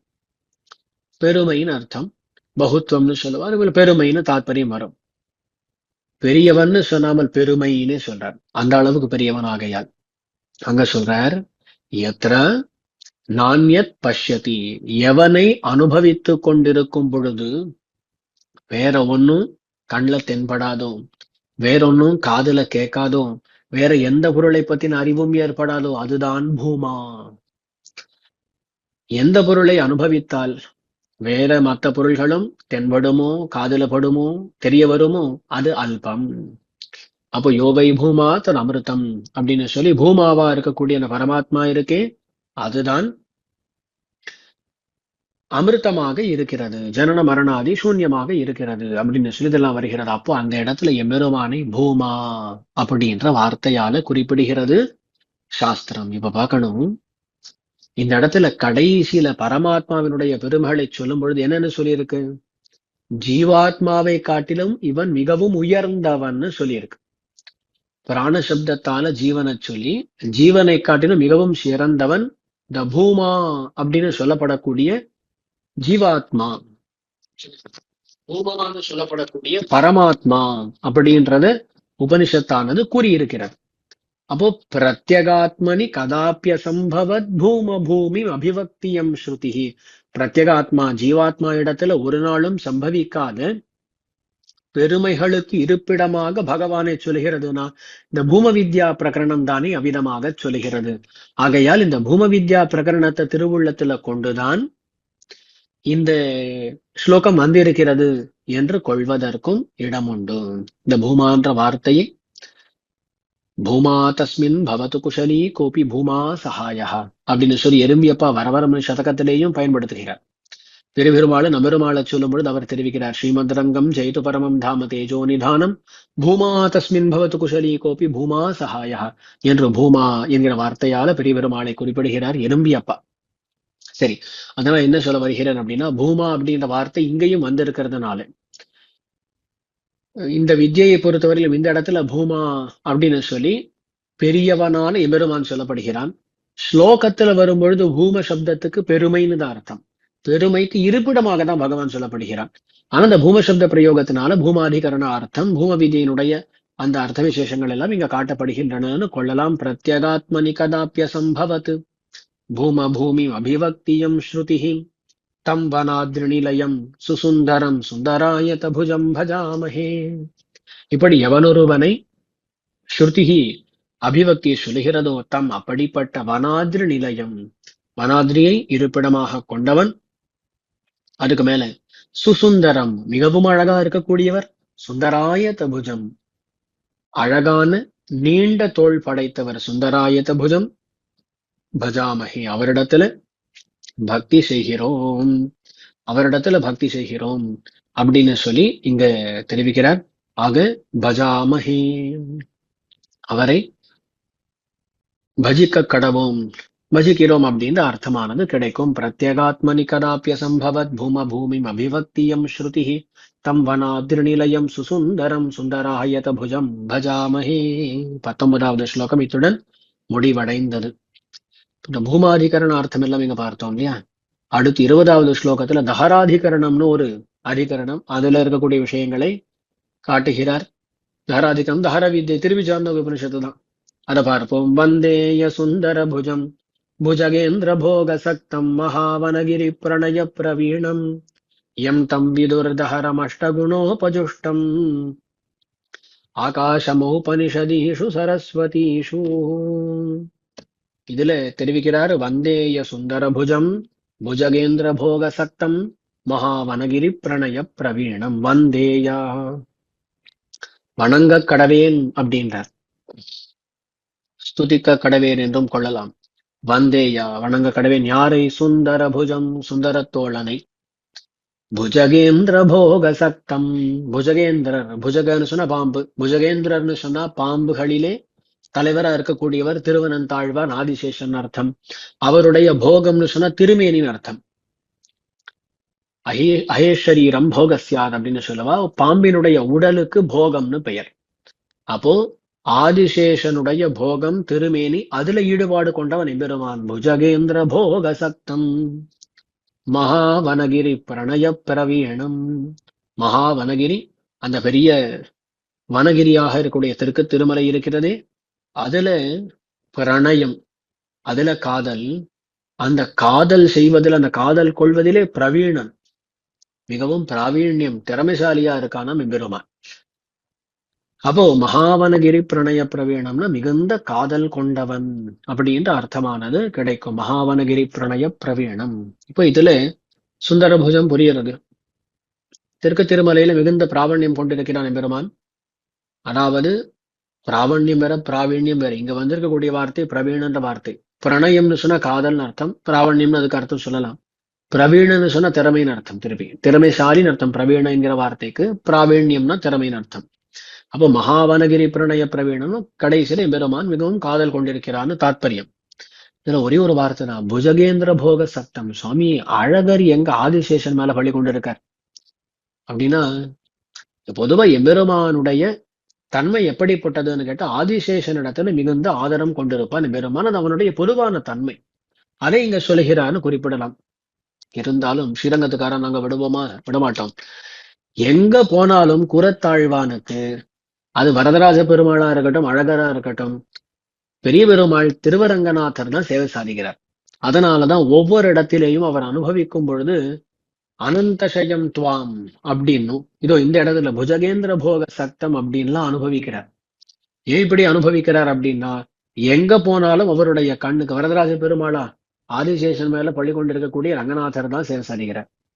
அழகரா அவரும் கூட ஆதிசேஷன் மேல பள்ளி கொண்டிருக்கக்கூடிய ரங்கநாதராகத்தான் சேவை சாதிக்கிறார். கூரத்தாழ்வானுக்கு பெரிய பெருமாள் மேல அவ்வளவு ஆசக்தி. ஆகையால் எங்க போனாலும் அவர்களை வர்ணிக்கும் பொழுது வரதராஜ பெருமாளையா இருக்கட்டும், அழகரையா இருக்கட்டும், ஆதிசேஷன் மேல பள்ளி கொண்டிருக்கக்கூடியவர்களாக வர்ணிக்கிறார் குரத்தாழ்வான் என்று நாங்கள் கூறிக்கொள்வோம். வந்தேய சுந்தரபுஜம் புஜகேந்திர போக சக்தம் மகாவனகிரி பிரணய பிரவீணம் ஆச்சு.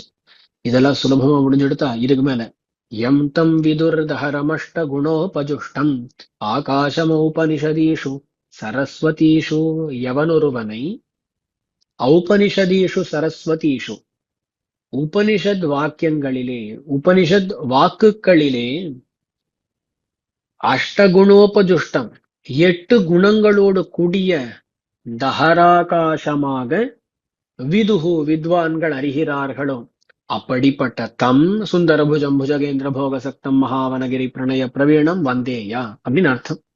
இப்போ எவனொருவனை உபனிஷத்துக்கள்ல இவ்விதமாக அறிகிறார்களோ, எவ்விதமாக அறிகிறார்கள் பார்ப்போம். தஹரம் அஷ்டகுணோபஜுஷ்டம் ஆகாசம். இங்க சாந்தோக்கிய உபனிஷத்துக்கு நாம திரும்பி போகணும். அங்க ஒரு வாக்கியம், அத யதிதமஸ்மின் பிரம்மபுரே புண்டரீகம் வேஷ்மாதஹரோஸ்மின் அந்தர ஆகாஷா தஸ்மின் யதந்தஸ்ததன்வேஷ்டவ்யம் தத்வாவ விஜிக்ஞாசிதவ்யம் அப்படின்னு ஒரு வாக்கியம். இந்த இடத்துல தஹர வித்யைன்னு சொல்லுவா. தஹர வித்யை பத்தின ஒரு வாக்கியம் இது. விஷயம் என்னன்னா, அஸ்மின் பிரம்மபுரே புண்டரீகம் வேஷ்மா. இந்த பிரம்மபுரம்னு சொல்லி இந்த உடம்பு சொல்லப்படுறது. அதுல புண்டரீகம் வேஷ்மா தாமரை ஆகாரத்தில் இருக்கக்கூடியதான ஒரு இருப்பிடமா. அதுக்குள்ள தஹரோஸ்மின் அந்தர ஆகாஷா, அதுல ஒரு தஹராகாசம் இருக்கிறது. ஏது அந்தஸ்தத் அன்வேஷ்டவ்யம், அந்த ஏது அந்த ஆகாசத்துக்குள்ள வேற என்னமோ இருக்கு. தது அன்வேஷ்டவ்யம்னு சொல்லி அந்த தஹராகாசத்தையும் அந்த தஹராகாசத்துக்குள்ள இருக்கக்கூடிய பொருளையும் நீங்கள் தெரிந்து கொள்ள வேண்டும் அப்படின்னு இந்த உபனிஷத் வாக்கியம் சொல்றது. இப்ப பெரிய விசாரம் இந்த இடத்துல. தஹராகாசம் என்பது என்னது, தஹராகாசம் என்பது என்னது அப்படின்னு பெரிய விசாரம். தஹராகாசம் அப்படின்னா நமக்கு தெரிஞ்ச சாதாரண ஆகாசமா, பஞ்சபூதங்கள்ல ஒன்றா இருக்கக்கூடிய ஆகாசம் தானா, அல்லது இந்த ஆகாசம் என்று சொல்லப்படுவது ஒரு ஜீவாத்மாவா அல்லது பரமாத்மாவா அப்படின்னு பெரிய விசாரம். அதுல இங்க பரமாத்மா தான் சொல்லப்படுகிறான் என்று கடைசியில தஹராதிகரணத்துல ஸ்ரீபாஷ்யத்துல நிர்ணயம் செய்யப்படுகிறது. பிரம்மசூத்திரங்கள் இருக்கக்கூடிய விஷயத்தை அப்படியே காட்டுறார். இப்போ இந்த இடத்துல தஹராகாசம் அப்படின்னு சொல்லப்பட்டதுன்னா அது பரமாத்மான்ற நிர்ணயம் ஏற்பட்டது. ஆகையால் தஹராகாசமாக சொல்லப்பட்ட எம்பெருமான் தான் இதோ திருமாலிருஞ்சோலை அழகர் என்று காட்ட முற்படுகிறார் குரத்தாழ்வான். இப்போ எம் தம் விதுர் தஹரம் அஷ்டகுணோபஜுஷ்டம் ஆகாசம். அப்போ தஹர ஆகாசமாக எம்பெருமான் தான் இருக்கான். அப்போ தஹரம் ஆகாசம். இதுங்க சாந்தோக்கிய உபனிஷத் வாக்கியங்களை சொல்லப்பட்டிருக்கு. தஹர விதியை பத்தி சாந்தோக்கிய உபனிஷத்துல மட்டும் கிடையாது, தைத்திரிய உபனிஷத்திலும் வருகிறது. பல இடங்கள்ல தஹர விதி வருகிறது. இதை பத்தின விசாரம் எல்லாம் இன்னும் சில இடங்கள்ல உண்டு ஸ்ரீபாஷ்யத்துல. சரி, அப்போ உபனிஷத் வாக்கியங்கள்ல எம்பெருமான் தஹராகாசமாக சொல்லப்பட்டிருக்கான். இப்போ அந்த தஹராகாசத்தையும் தெரிஞ்சுக்கணும், அந்த தஹராகாசத்துக்குள்ள இருக்கக்கூடிய வேற எதையோ தெரிஞ்சுக்கணும்னு சொன்னோம்னோ அதுக்கு என்ன அர்த்தம் அப்படின்னு கேட்டா, அதுக்குள்ள இருக்கிறது வேற என்னமோ கிடையாது. தஸ்மின் காமா சமாஹிதாகா. அந்த தஹராகாசத்துக்குள்ள நிறைய காமங்கள் இருக்கின்றன. காமங்கள் என்னது? குணங்கள்னு அர்த்தம். பக்தர்களாலே விரும்பப்படக்கூடியவைகள் குணங்கள். அந்த குணங்கள் இருக்கின்றன என்று அர்த்தம். தஸ்மின் காமா சமாஹிதாக. அந்த குணங்கள் என்னன்னு கேட்டா அங்கதான் 8 குணங்கள் காட்டப்பட்டிருக்கின்றன. ஏஷ ஆத்மா அபஹத பாப்மா விஜரஹ விமிருத்யுஹு விஷோகஹ விஜிகத்ஸஹ அபிபாசஹ சத்யகாமஹ சத்யசங்கல்பஹ அப்படின்னு 8 குணங்கள் காட்டப்பட்டிருக்கின்றன. என்னன்னு பார்ப்போமா? அபஹத பாப்மா, பாப சம்பந்தமே இல்லாதவன். தோஷங்கள், அதாவது இப்போ ஜீவாத்மாவா இருக்கும் நாம், நமக்கு சில தோஷங்கள் எல்லாம் உண்டு இல்லையா? அவ்விதமாக பகவானுக்கு ஏதாவது தோஷம் உண்டா அப்படின்னு கேட்டா எந்த தோஷமும் கிடையாது. பாபங்கள் கிடையாது எம்பெருமானுக்கு, பாப சம்பந்தமே கிடையாது. அதுதான் அபஹத பாப்மா அப்படின்னு வார்த்தைக்கான அர்த்தம். விஜரஹா, ஜரான மூப்புன்னு அர்த்தம். எம்பெருமானுக்கு மூப்பு கிடையாது. விமிருத்யுஹு, மரணம் மிருத்யு கிடையாது. விமிருத்யுஹு விஷோகா, சோகம் வருத்தம் கிடையாது. விஜிகத்ஸஹா, ஜிகத்ஸான்னு வார்த்தை. ஜிகத்ஸானா பசின்னு அர்த்தம். ஜிகத்ஸானா பசி, விஜிகத்ஸஹானா பசியற்றவன் அர்த்தம். அபிபாசஹா, அபிபாசா தாகம், தாகமற்றவன் அபிபாசஹ. சத்யகாமஹ சத்யசங்கல்பஹ, சத்யகாமஹ சத்யசங்கல்பஹ. சத்யகாமஹ சத்யசங்கல்பஹக்கு பல அர்த்தங்கள் உண்டு. ஒண்ணு, அவனுக்கு நிறைய பொருள்கள் ஏற்கனவே இருக்கின்றன. அவனுக்கு வேண்டிய பொருள்கள் எல்லாம் அவன்கிட்ட இருக்கு. காம அப்படின்ற வார்த்தைக்கு காமியந்தேதி காமாக, அதாவது அவன் விரும்பும் பொருள்கள்னு அர்த்தம். விரும்பும் பொருள்கள் ஏற்கனவே அவன்கிட்ட நிறைய இருக்கு, அதனால சத்தியகாமன் அர்த்தம். இல்ல அவனுக்கு புதுசா ஒன்னத்தை பெற வேண்டும் நினைச்சா சங்கல்ப மாத்திரத்தால் அதை பெற்று விடலாம், சத்திய சங்கல்பன். நிறைய அவன் விரும்பியதெல்லாம் இருக்கிறது. புதுசா ஒரு விருப்பம் ஏற்பட்டால் அதை அவன் சங்கல்பத்தாலே பெற்றுவிடலாம், சத்திய சங்கல்பனாக இருக்கிறார். சத்திய காமஹா சத்திய சங்கல்பஹா அப்படின்னு சொல்லுவார்கள். அது இல்லாமல் சத்திய காமஹா என்கிற வார்த்தையாலே எம்பெருமான் நித்திய விபூதியோடு கூடியவன் அப்படின்ற அர்த்தம் காட்டப்படுவதாகவும், அதுக்கு மேல சத்திய சங்கல்பகான்றதுனா சங்கல்பத்தால் இந்த லீலா விபூதியை உண்டாக்குறான்னு, லீலா விபூதியோடு கூடியவன் அப்படின்ற அர்த்தம். இந்த மாதிரி சத்தியகாம சத்திய சங்கல்ப சப்தங்களுக்கு பல அர்த்தங்கள் சொல்லுவது உண்டு. இப்போ 8 குணங்கள் பார்த்தோமா? அபஹத பாப்மா விஜரஹ விமிருத்யு விஷோகா விஜிகத்ஸஹ அபிபாசஹ சத்தியகாம சத்திய சங்கல்பஹ. இந்த 8 குணங்களோடு கூடிய தஹராகாசத்தை தெரிந்து கொள்ள வேண்டும் அப்படின்னு தஹர வித்தியில உபாசனம் விதிக்கப்பட்டிருக்கிறது. இப்போ இந்த விஷயங்களை எல்லாம் திருவுள்ளத்துல கொண்டு தெரிவிக்கிறார். அஷ்டகுணோபஜுஷ்டம் ஆகாசம் எம் தம் விதுர் தஹரம் அஷ்டகுணோபஜுஷ்டம் ஆகாசம். அஷ்டகுணங்களோடு கூடியது, 8 குணங்களோடு கூடியதான தஹராகாசத்தை ஔபனிஷதீஷு சரஸ்வதீஷு, உபனிஷத் வாக்கியங்களிலே விதுஹு பெரியோர்கள் அறிந்தார்கள்.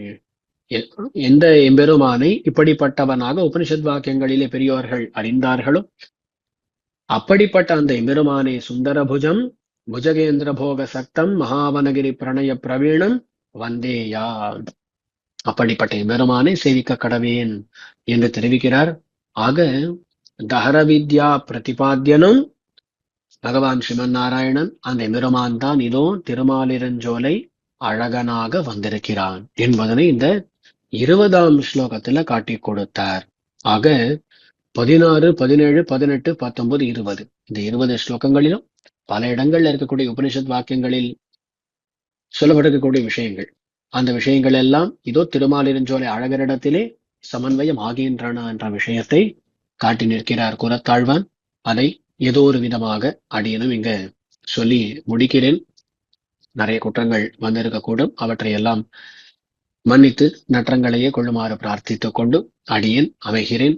ஸ்ரீமதே ரம்யஜா மாத்ரு முனீந்திராய மகாத்மனே ஸ்ரீரங்கவாசினே பூயாத் நித்யஸ்ரீர் நித்யமங்கலம். ஆழ்வார் எம்பெருமானார் ஜீயர் திருவடிகளே சரணம். பற்பமெனத்திகள் பைங்கழலும் தன் பல்லவமே விரலும், பற்பமென திகழ் பைங்கழலும் தன் பல்லவமே விரலும், பாவனமாகிய பைந்துவராடை பதிந்த மருங்கழகோ, பாவனமாகிய பைந்துவராடை பதிந்த மருங்கழகோ, முப்புரி நூலோடு முன்கையில் ஏந்திய முக்கோல் தன்னழகும், எப்பொழுதும் யதிராசன் வடிவழகு என் இதயத்துள்ளதால் இல்லை எனக்கெதிர், இல்லை எனக்கெதிர், இல்லை எனக்கெதிரே, இல்லை எனக்கெதிர், இல்லை எனக்கெதிர், இல்லை எனக்கெதிரே, இல்லை எனக்கெதிரே, இல்லை எனக்கெதிரே, இல்லை எனக்கெதிரே.